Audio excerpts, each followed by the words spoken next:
수강생 여러분 안녕하세요. 소비자 전문 상담사 관련법 부분을 맡은 강사 고비안입니다.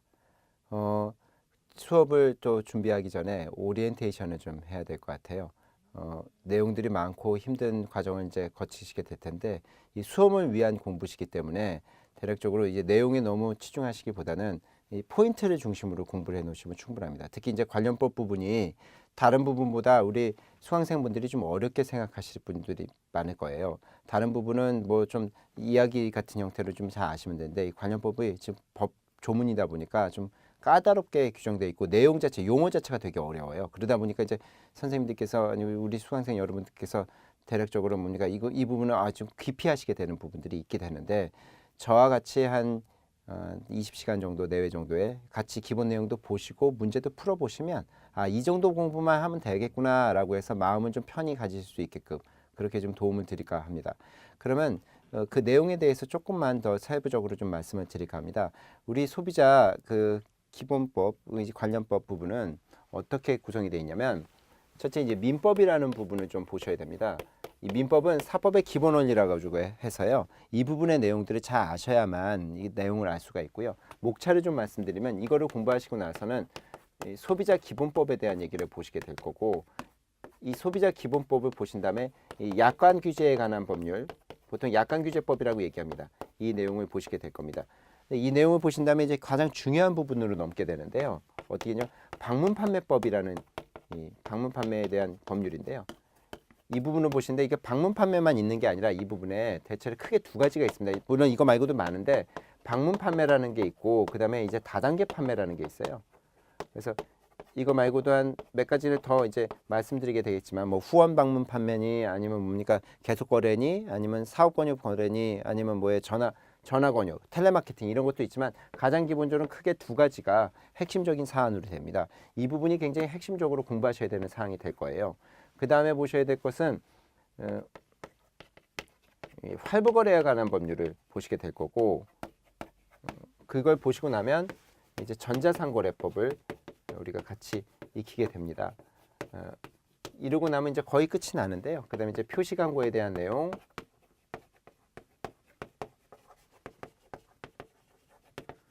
그 다음에 이제 제조물 책임법 이렇게까지 익히시게 되는 거예요.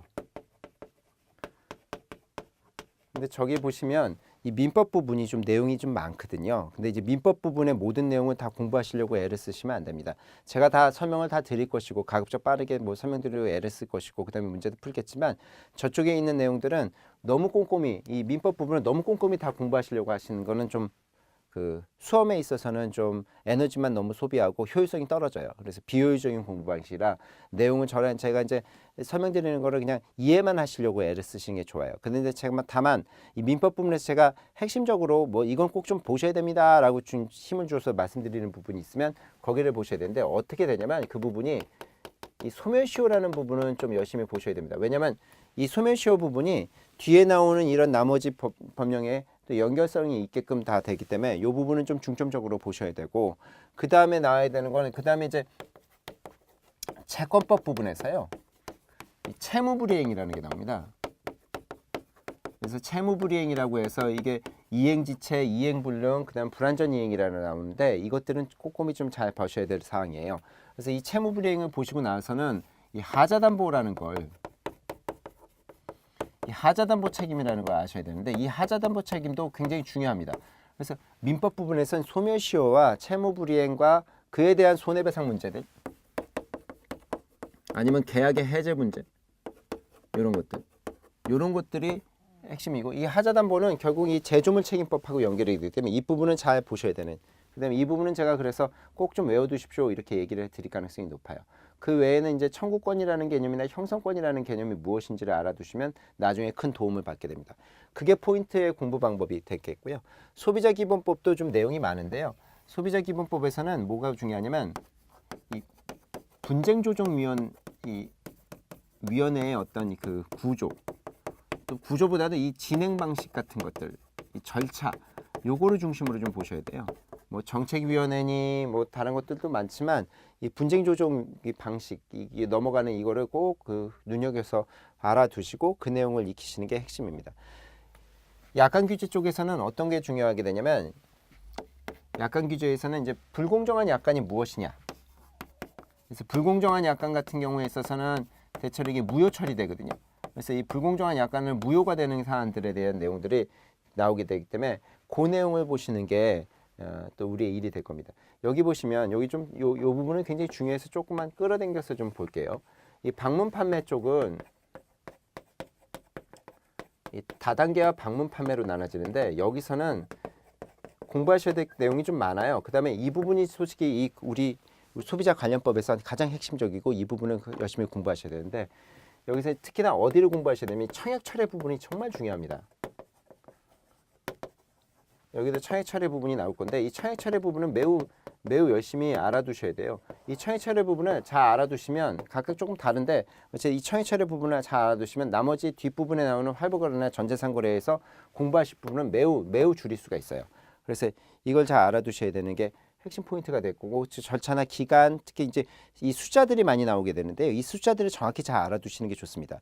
우리 시험은 이 숫자들을 잘 이용하는 그런 문제들이 많이 나와요. 그래서 여기 이 청약 처리와 관련된 거, 그다음에 여기 이제 방판이나 이 다단계에서 지켜야 되는 금지 사항 같은 게 나와요. 이 특히 이제 판매업자의 금지 사항 같은 것들 이런 것들을 익혀두셔야 되는 게 핵심적인 얘기입니다. 청약 처리가 안 되는 사유들, 그러니까 소비자가 청약 처리를 하지 못하는 사유들을 공부하시는 게 핵심적으로 나오는 거죠.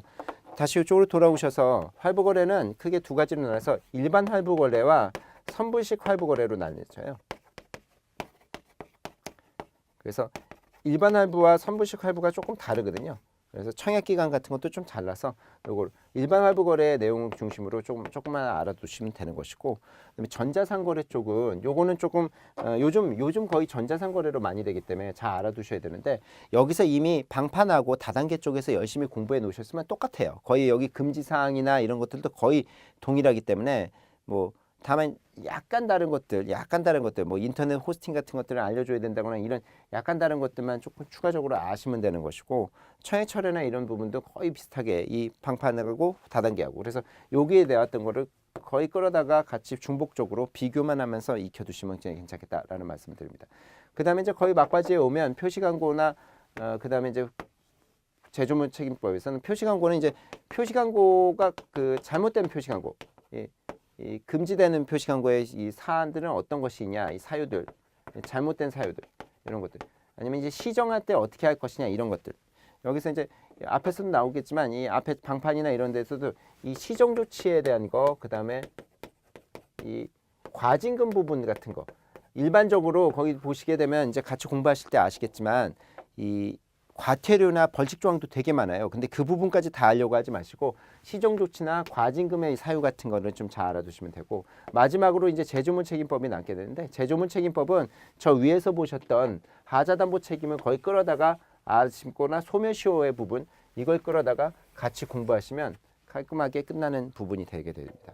그래서 저랑 같이 계속 보시고 그러면 충분히 이해가 되시는데, 다시 한번 강조하지만 민법 부분은 그냥 이해만 하시고 이 부분만 중심으로 보시고, 어디서 힘을 많이 쓰셔야 된다? 축적한 힘을 방문 판매 쪽에서 힘을 쫙 쓰셔야, 여기 이때 공부하실 때 힘을 쓰셔야 나머지 할부거래나 전자상거래도 하고 우리 시험에 나오는 포인트는 이쪽이다 라고 생각하시고 공부를 하시면 되겠습니다.